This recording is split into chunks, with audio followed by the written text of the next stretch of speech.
My name is Dr. Kunal, and I'm working as a medical oncologist in Christian Medical College, Ludhiana. And I'm one of the members of the tumor board meeting, which is conducted weekly, every Friday from 4 to 5 p.m. The tumor board meeting is headed by Dr. Navneet Chaudhary, who is the head of surgery department as well. And it includes members from all the surgical specialties, as well as Department of Pathology, Medical Oncology, and Radiation Oncology. So we also have input from radiology who help us in reviewing the CT scans and X-rays.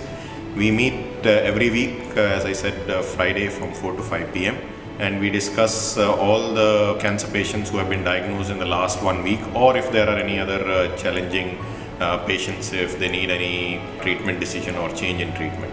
And recently we have upgraded the projection system and included a projection microscope also to help in better understanding what goes in the laboratory to the specimens that are sent for biopsy. So that is a very good addition for both learning purposes as well as for betterment of the patients as well. So thank you very much for that, and we are greatly indebted to the US Alumni Board for giving that grant to us. Thank you.